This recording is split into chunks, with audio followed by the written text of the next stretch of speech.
The radio call came in at 0347 hours, and Captain Sarah Mitchell knew immediately that someone was about to die. Wildfire 2-1, this is Titan Actual. We have 381 SEALs taking heavy fire. We need close air support now.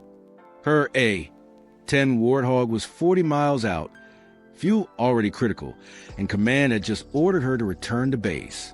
But she could hear it in the SEAL commander's voice, the kind of desperation that meant men were dying in real time. She had 11 minutes of fuel left. The base was 15 minutes away. The SEALs were 8 minutes away.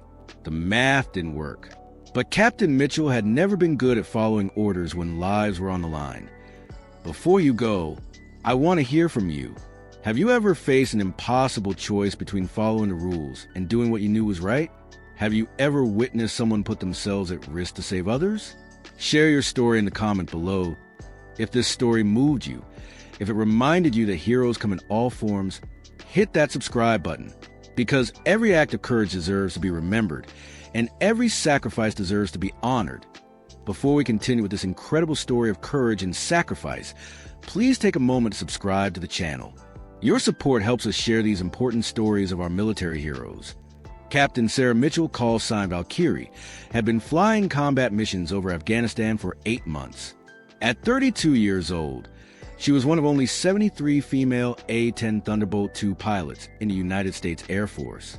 The A-10, affectionately known as a Warthog, was designed for one purpose: close air support. It was built around a massive 30mm GAU 8 Avenger rotary cannon that could shred enemy armor and provide cover for troops on the ground that tonight's mission had started as a routine combat air patrol over Kandahar province.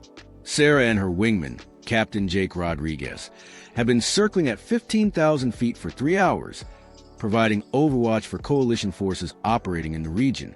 The mission was supposed to be quiet. Intelligence had indicated minimal enemy activity in the sector. Intelligence was wrong at 0342 hours. Sarah's fuel warning light flickered on. She had approximately 18 minutes of fuel remaining before she'd need to return to Bagram Air Base. Standard procedure dictated that pilots begin their return flight with at least 20 minutes of reserve fuel. She was already cutting it close. Wildfire 2-1, this is base command. The voice crackled through her headset. You are ordered to return to base immediately. Weather conditions are deteriorating, and we're closing the airspace in 30 minutes. Sarah keyed her mic. Copy that. Base command. Wildfire 2-1 returning to base. She banked her A-10 toward the east, the massive aircraft responding smoothly to her commands despite its ungainly appearance. Beside her, Jake's aircraft matched her turn, their formation tight and professional. They had flown 47 missions together, and the trust between them was absolute. That's when the radio erupted with panic. Wildfire 2-1, this is Titan Actual. We have 381 SEALs taking heavy fire in grid November. Victor 7-2-4-9. We are pinned down. Repeat, we are pinned down and taking casualties. We need close air support now. Sarah's blood ran cold. She recognized the voice. Lieutenant Commander Marcus Webb, leader of SEAL Team 5. She provided air support for his team 3 times before. He was a 15-year veteran, a man who had seen every kind of combat the war on terror could throw at him. And she had never, not once, heard fear in his voice until now.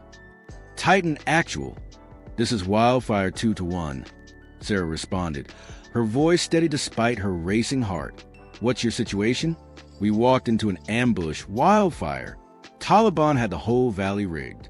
We've got approximately 200 hostiles in fortified positions on the ridge lines. They've got RPGs, heavy machine guns, and mortars. We're in a depression with zero cover. We've got 23 wounded and counting. Wildfire, we need you now or we're all dead. Sarah pulled up her tactical display. Grid November, Victor 7-2-4-9 was 43 miles southwest of her current position. At the A-10's cruising speed of 300 knots, that was approximately 8 minutes of flight time. She looked at her fuel gauge. 16 minutes remaining. The math was simple and brutal. 8 minutes to reach the SEALs. Maybe 3 minutes of combat time, then 15 minutes back to base. The numbers didn't add up. She'd run out of fuel somewhere over the mountains, probably ejecting into hostile territory with zero chance of rescue. Wildfire 2-1, this is base command. A different voice cut in, sharp and authoritative. You are not clear to provide support. Your fuel state is critical. Return to base immediately. That is a direct order. Sarah's hand tightened on the stick. She could hear the gunfire through Marcus's open mic, the screaming, the explosions, men dying in real time while she flew away to safety. Base command, this is Wildfire 2-1. She said slowly, radio interference breaking up your transmission. Say again. There was a pause. Everyone on the channel knew exactly what she was doing. Captain Mitchell.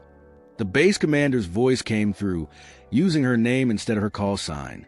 A bad sign. I am giving you a direct order. Return to base. We'll send the Apache Squadron. They have the fuel for this mission. The Apache Squadron is 25 minutes out, Sarah replied, checking her tactical display. Marcus, how long can you hold? The SEAL commander's response was drowned out by an explosion, so loud it distorted the radio. When his voice came back, it was barely a whisper. Wildfire, we've got maybe 10 minutes before they overrun our position. They're closing in from 3 sides. We're almost out of ammunition. He paused, and when he spoke again, his voice carried the weight of a man saying goodbye. Ma'am, if you leave now, we're all dead in 11 minutes. Sarah looked at her fuel gauge, at Jake's aircraft flying beside her, at the mountains ahead where 381 men were fighting for their lives. She made her decision. Jake, she said over the private channel, I'm going in. Her wingman's response was immediate. Sarah, you'll never make it back. The fuel, I know the math, Jake, but I also know that I can't fly home knowing I left those men to die. There was a long silence. Then Jake's voice came back, steady and resolved. Then I'm coming with you. Negative, Sarah said firmly. One of us going down is bad enough. You're returning to base. That's an order. Sarah, Jake, listen to me. If I don't make it back, someone needs to tell them what happened here. Someone needs to make sure those SEALs' families know their deaths meant something. That's you. Now follow your orders and get back to base. After a painful pause, Jake responded, Good hunting, Valkyrie. Bring them home. Sarah switched back to the main channel. Titan Actual, this is Wildfire 2-1. Help is on the way. Hold tight. Then she pushed the throttle forward and dove toward the mountains. The A-10 Warthog was never meant to be fast, but Sarah pushed the aircraft to its limits, diving through 12,000 feet at nearly 400 knots. The rugged Afghan mountains rose up to meet her, their peaks ghostly in the pre-dawn darkness. Her night vision system painted the landscape in shades of green and gray. Wildfire 2-1, this is base command. The voice was ice cold. You are in direct violation of orders. If you continue this mission, there will be consequences. Understood, sir, Sarah replied. I'll face those consequences when I get back. If I get back. She checked her weapon systems. The GAU-8 cannon had 1,150 rounds of 30mm ammunition remaining, enough for approximately 16 seconds of sustained fire. She also had 2 AGM-65 Maverick missiles for Hydra 70 rocket pods and 2 Mark 82 500-pound bombs. It would have to be enough to AT-03 9 hours. Sarah's tactical display lit up with the SEAL team's position. She could see them now.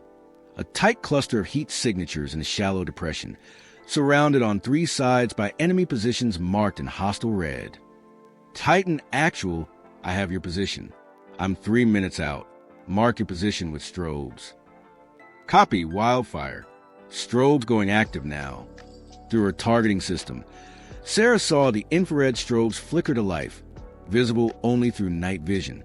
The SEALs were in a natural depression about 200 meters wide, with Taliban fighters positioned on the ridgelines above them. It was a perfect kill zone. Titan, I'm reading approximately 180 to 220 hostile positions on the ridgelines. Confirm. That's affirmative, Wildfire. They've got us in a horseshoe formation. Heavy weapons on the north and east ridges. Mortars somewhere to the west. They're dropping rounds on us every 30 seconds. As if to punctuate his words, Sarah saw a mortar impact bloom orange on her screen, right in the center of the SEAL position. Her fuel gauge read 13 minutes. Titan Actual, I'm coming in hot from the south. Keep your heads down. Sarah dropped the A-10 to 8,000 feet and aligned her approach with the southern ridgeline. The Taliban positions were clearly visible now, muzzle flashes winking like deadly fireflies in the darkness. They were concentrated, confident, already tasting victory. They had no idea what was about to hit them at 80,351 hours. Captain Sarah Mitchell squeezed the trigger. The G-8 Avenger cannon roared to life, and the entire aircraft shuddered. The sound was legendary among ground troops, a distinctive BRRT that meant salvation was at hand. At 3,900 rounds per minute, the cannon fired depleted uranium shells that could punch through tank armor. Against human beings and light fortifications, the effect was devastating. Sarah walked the cannon fire across the southern ridgeline, her targeting computer painting the destruction in real time. Taliban positions simply ceased to exist, replaced by clouds of dust and debris. She held the trigger for 3 seconds, 195 rounds, and watched as an entire section of the enemy line disappeared. Good hit, Wildfire, Marcus shouted over the radio. You just took out their heavy machine gun position. But Sarah wasn't finished. She pulled up sharply, the G-forces pressing her into her seat, and rolled the A-10 into position for another pass. As she came around, she saw the enemy's response, tracer fire rising toward her like deadly fireworks. Wildfire, be advised, are shooting back. I'm seeing small arms fire and what looks like a Zu-23 anti-aircraft gun on the North Ridge. Sarah had already spotted it. A Soviet-era twin-barreled 23mm autocannon, exactly the kind of weapon that could shred her A-10's armor. The Warthog was tough, designed to take hits and keep flying, but even she had limits. She armed one of her Maverick missiles and locked onto the Zu-23's heat signature. Titan, danger close on your position. Missile away. The AGM, 65 streaked off her wing, its smoke trail visible even in the darkness.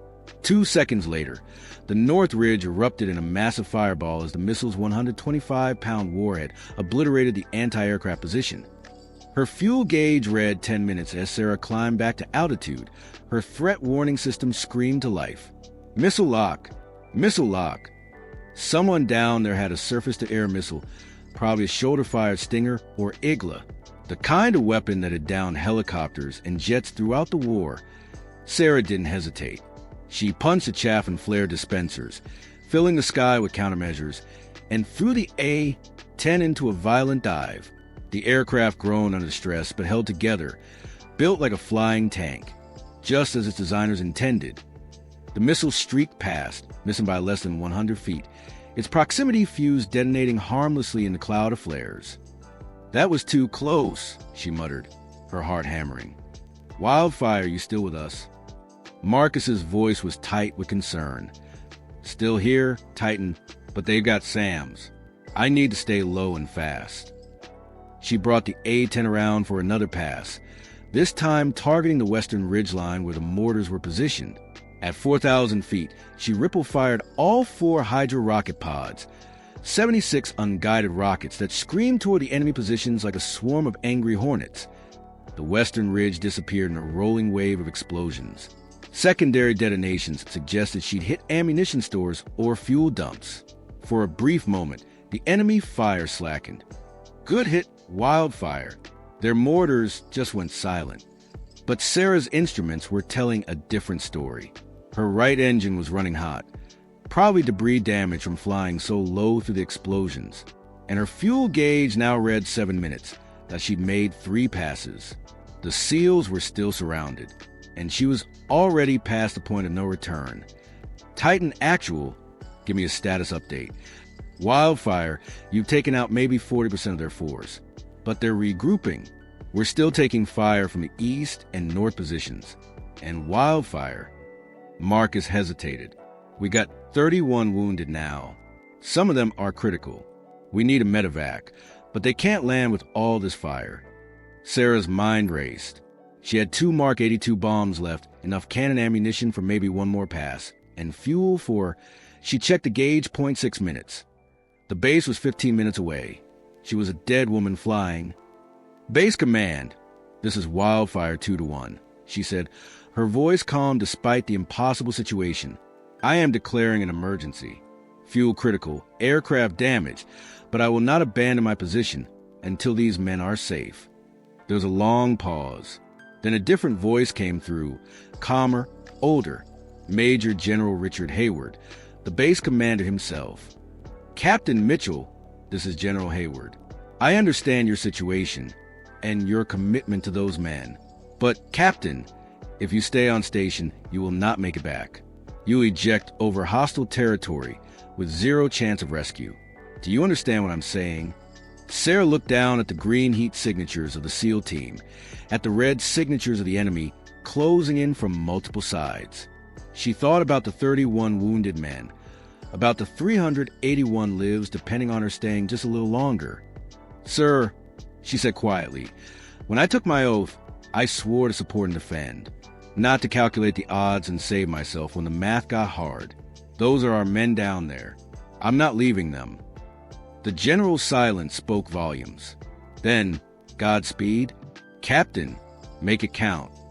Sarah armed her last 2 bombs and began her final approach AT-0358 hours. With her fuel gauge reading 4 minutes remaining, Captain Sarah Mitchell made her last pass over the valley.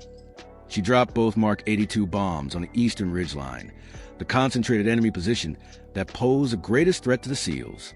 The explosions were massive, shaking even her aircraft at 3,000 feet. When the smoke cleared, that entire section of the ridge had simply collapsed. "Wildfire, cease fire, cease fire." Marcus's voice exploded over the radio. "The enemy is retreating. They're running." Through her targeting system, Sarah could see it. The remaining Taliban fighters abandoning their positions, fleeing into the mountains. The sudden, overwhelming violence of the A-10's attack had broken their will to fight. The SEALs were saved, but Sarah's fuel gauge was reading 2 minutes, maybe less. Titan Actual, this is Wildfire 2-1. Enemy forces neutralized. You should have a window for medevac now. Copy that, Wildfire. Helicopters are already inbound. Sarah, Marcus's voice broke. "Thank you. You just saved 381 lives." Sarah smiled, despite everything. "That's the job, Marcus. Get your boys home safe." She turned her A-10 turbogram, pushing the throttle to maximum. The right engine was screaming now, temperature gauges deep in the red. Her fuel gauge showed 1 minute remaining. She wouldn't make it. She knew it. Command knew it. Jake, listening on the radio from base, knew I had 15,000 feet. Her fuel ran out. Both engines flamed out simultaneously, the sudden silence in the cockpit deafening after hours of engine roar. The A-10, transformed from a flying gunship to a 23-ton glider, began its inevitable descent. "Base command, this is Wildfire 2-1, Sarah said calmly, her hands working through the emergency procedures. "Both engines out. I'm going to try to glide her in, but I'm 12 miles short of the base. Preparing to eject." "Copy. Wildfire 2-1. SAR helicopters are launching now." Sarah looked at her altimeter, dropping through 12,000 feet. She had maybe 3 minutes before she had to punch out. 3 minutes to squeeze every last foot of glide distance from her crippled aircraft. The A-10 wasn't designed to glide. It was designed to take hits and keep fighting. But Sarah Mitchell wasn't ready to give up yet. She adjusted her glide angle, using every trick she'd learned in thousands of hours of flight time. She found rising thermals off the mountain peaks, eking out a few extra 100 feet of altitude. She jettisoned her empty weapons pylons, reducing drag point 10,000 feet. 10 miles from base point 8,000 feet. 8 miles from base point 6,000 feet. 6 miles from base. "Come on, girl," Sarah whispered to her aircraft. Just a little farther. At 4,000 feet and 4 miles from base, her A-10 dropped below the minimum safe ejection altitude. If she stayed with the aircraft much longer, she wouldn't be able to eject safely. But as she ejected now, the A-10 would crash in the mountains, probably starting a wildfire and potentially hitting populated areas. Sarah made her choice. She stayed with the aircraft AT-04 7 hours, with her altimeter reading 1,500 feet and Bagram Air Base visible in the distance. Captain Sarah Mitchell lined up her dead A-10 with the runway and brought it in for an unpowered landing. The landing was rough, sparks flying as the aircraft bounced and skidded, but she brought it to a stop just 50 feet from the end of the runway. Emergency crews swarmed the aircraft.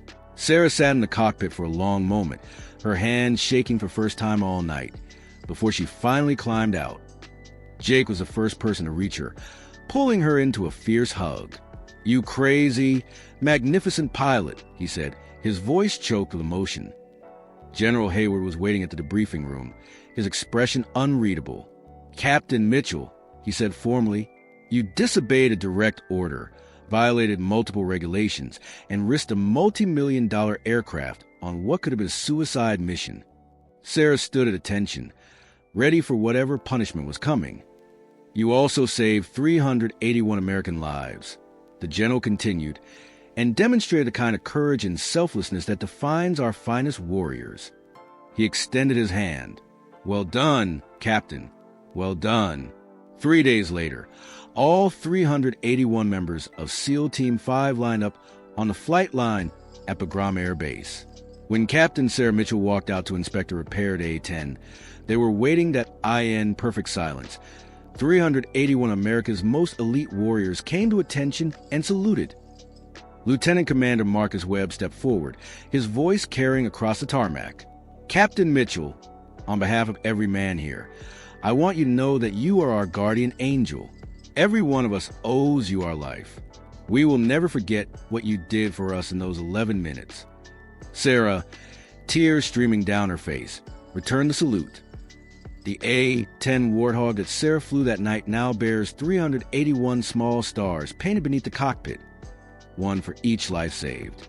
And her call sign Valkyrie took on new meaning among the SEAL teams that in Norse mythology, Valkyries chose who would live and who would die in battle on that night in Afghanistan. Captain Sarah Mitchell made her choice, and 381 warriors went home to their families.